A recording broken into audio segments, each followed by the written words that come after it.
La suite et la fin de cette masterclass de la douleur à la joie que je te propose en rediffusion.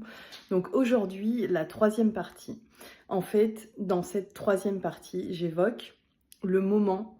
où, après avoir dépassé le moment vraiment douloureux du deuil, après avoir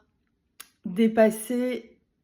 le moment où tu reprends des repères, où tu crées de nouvelles bases pour ton quotidien, où tu mets en place finalement un petit peu ce qui est et ce qui devient ta nouvelle vie petit à petit, il peut y avoir un,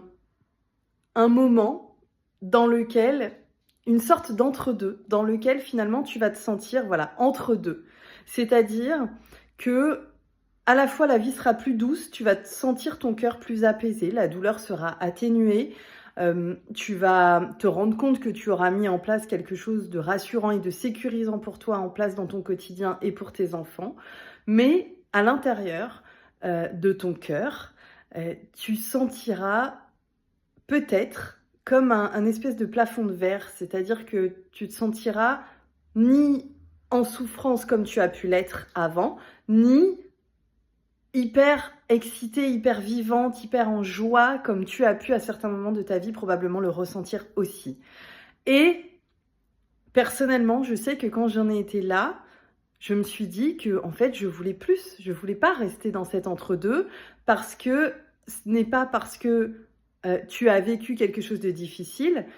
parce que tu as vécu un trauma dans ta vie, que tu dois te contenter de simplement l'apaisement de ce trauma. Dans un premier temps, évidemment, l'apaisement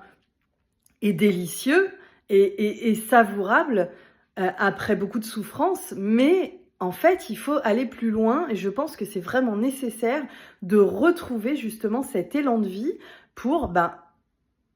vivre à nouveau pleinement ta vie et te connecter à ta joie. Donc cette troisième partie de la masterclass de la douleur à la joie que je te mets en rediffusion, que j'avais enregistrée il y a quelques années, dans laquelle je te partage vraiment ce que j'ai ressenti à ce moment-là. Et donc je t'invite à aller voir et puis surtout à